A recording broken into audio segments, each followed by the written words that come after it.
मेरे प्रश्न का उत्तर क्यों नहीं देते? बताओ, कहाँ है शिव शंकर? जब वे हमें बताकर नहीं गए तो हम आपको क्या बताएं कि वे कहाँ गए हैं? शिव गणों, तुम शिव के सेवक और कैलाश के रक्षक हो।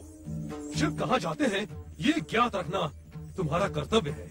अतिशीघ्र बताओ, कहाँ है भोलेनाथ? हमें ज्ञात नहीं कि वे कहाँ हैं। हम आपको कैसे बताएं? आप इस प्रश्न को बार बार क्यों दोहराते हैं? महाराज नंदी, तुम हमारी उपेक्षा और अपमान कर रहे हो। इसे आप अपना अपमान समझें या उपेक्षा? हम सत्य कहते हैं कि भगवान भोलेनाथ के स्थान का ज्ञान हमें नहीं है। वे मुझे कुछ भी बताकर नहीं जाते हैं। भगवान शिव यदि नहीं बताते तो तुम्हें तो ज्ञात रखना चाहिए। भगवान शिव के जाने के स्थान का ज्ञान रखना तुम्हारा कर्तव्य है। ऋषिवर, आप अपने क्रोध में हमारे कर्तव्य की परिभाषा रचने का प्रयास ना करें। युगों युगों से हम शिव के सेवक अपनी सेवाओं से उन्हें संतुष्ट करते रहे और उनकी कृपा प्राप्त करते रहे। भोलेनाथ की कृपा के कारण ही तुम्हें शिवगण जैसा महत्वपूर्ण पद प्राप्त है, अन्यथा तुम सब इस योग्य हो ही नहीं। ऋषिवर, आप हमारी योग्यता पर प्रश्न चिन्ह न लगाएं। शांत रहकर शिव ध्यान में लीन होकर आप प्रतीक्षा करें, नहीं तो आप जैसे आए हैं वैसे ही लौट जाएं। नंदी, हमारे क्रोध को जगाने का दुस्साहस न कर, अन्यथा अनर्थ हो जाएगा। हम अपने आराध्य भगवान शिव को स्वयं ही ढूंढ निकालेंगे।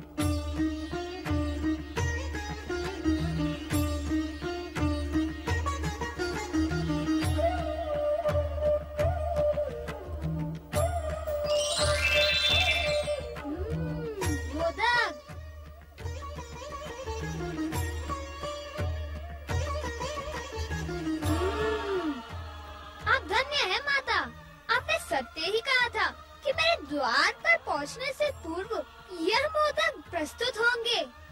भोलेनाथ!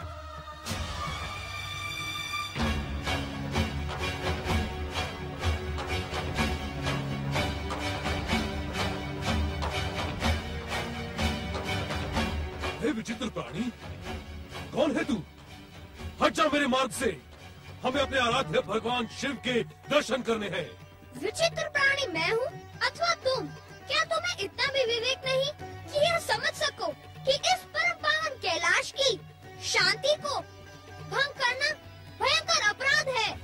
हे विचित्र प्राणी, पहले ये बता कि तू है कौन और हमारा मार्ग रोकने का अधिकार तुझे किसने दिया? मुझे यह अधिकार आपके आराध्य भगवान शिव ने दिया है। उनकी आज्ञा है कि माता पार्वती के कक्ष में किसी को प्रवेश करने न दिया जाए। ओ, हमें माता पार्वती के नहीं, अभी तो अपने आराध्य भगवान शिव के दर्शन करने हैं। इस प्रकार हंसकर तू हमारा अपमान कर रहा है, गजमुख। अर्थात अब तो तुम मुझे पहचान गए। अब अपनी भी पहचान बता दो परशुधारी, क्योंकि मुख से तो तुम ऋषि लगते हो, किंतु ऋषि हाथों में पशु धारण न करके कमंडल धारण करते हैं। इस कारण तुम ऋषि नहीं हो सकते, ये तो सिद्ध हो गया। हम कौन हैं? फिर तुम जैसे विचित्र प्राणी को बताने की हमें तनिक भी आवश्यकता नहीं है। हमें भीतर देखने दो, कहीं हमारे आराध्य भगवान शिव शंकर भीतर तो नहीं है? ये कैलाश का नहीं, माता पार्वती के कक्ष का द्वार है। यदि कैलाश द्वार पर प्रहरी होता तो तुम भीतर ही न आ पाते।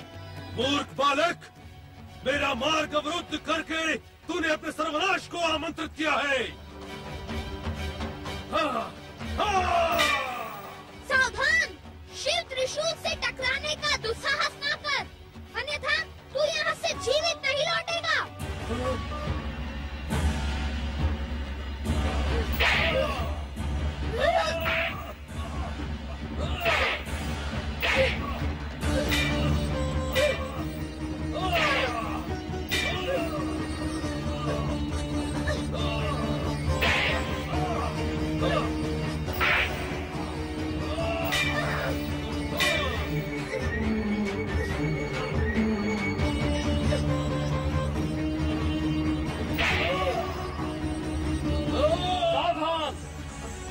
क्रोधी साधु, तू नहीं जानता कि तू क्या कर रहा है, तू किससे टकरा रहा है।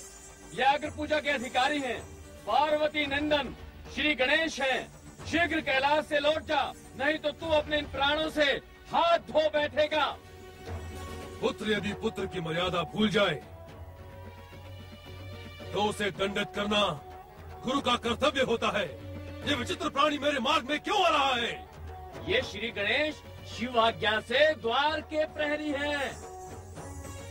भक्त और भगवान के मध्य कोई प्रहरी नहीं होता। इस तरह मेरा अपमान और मुझ पर प्रहार करके इसने अपने सर्वनाश को आमंत्रित किया है। ये त्रिशूल मेरे पिताश्री शिव शंकर का है। इससे किसी के प्राणों को लेने का अधिकार मुझे नहीं है। इसलिए अंतिम बार कह रहा हूँ, जैसे आए हो वैसे ही लौट जाओ, अन्यथा परिणाम भयानक होगा।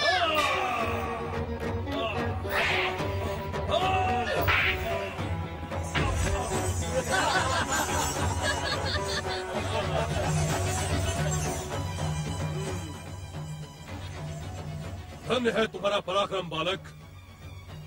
तुमने परशुराम को धराशायी करके अपने पराक्रमी होने का परिचय दिया है। किंतु परशुराम का जन्म किसी से पराजित होने के लिए नहीं हुआ। शिव कृपा से परशुराम अपराजय है। परशुराम की पराजय उसके आराध्य भगवान शिव का घोर अपमान है। और शिव आज्ञा का उल्लंघन करना क्या शिव का अपमान नहीं होगा? अभी भी कहता हूँ, जैसे आए हो वैसे ही लौट जाओ। अब मैं तुझे दंडित करके अपने आराध्य भगवान शिव के दर्शन किए बिना इस कैलाश से नहीं लौटूंगा। बात की बात में सहस्त्र बाहु कार्तवीर्य को यमराज का ग्रास बनाने वाला ऋषि जमदग्नि का पुत्र परशुराम अब तुझे दंडित करके ही रहेगा। हठी पुरुष, मैं अहंकारी कार्तवीर्य नहीं हूँ जो तेरे प्रहार से यमराज का ग्रास बन जाए। अब तेरे क्रोध और हठ को सत्य का दर्शन कराने के लिए मैं धर्म को साक्षी मानकर तुझे दंडित करता हूँ।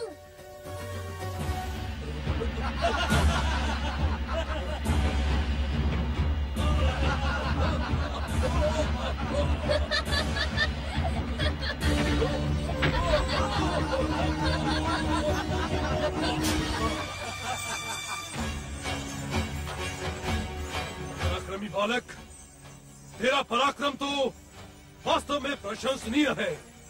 वाह! किंतु मैं भी परशुराम हूँ, जिसका प्रतिशोध और प्रतिरोध कभी थमने का नाम नहीं लेता। मैं अपनी शिव भक्ति को दांव पर लगाकर अपने आराध्य भगवान शिव का नाम लेकर तुझ पर प्रहार करता हूँ। ओम नमः शिवाय।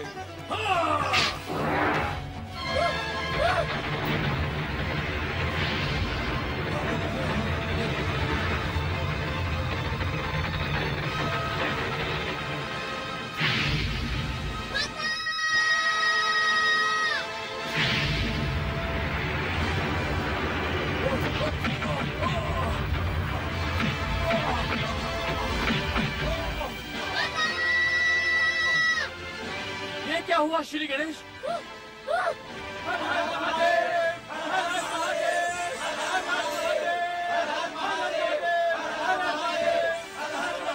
ओम नमः शिवाय।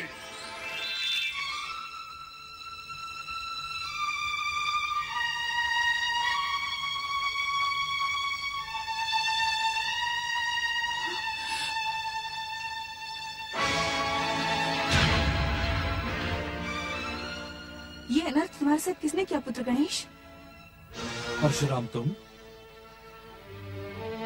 क्या तुमने प्रहार किया मेरे गणेश पर? उत्तर दो, अन्यथा मेरा क्रोध तुम्हें भस्म कर देगा। नंदी, भृंगी, शिवगणों, उत्तर दो। श्री गणेश पर प्रहार करने का दुस्साहस किसने किया?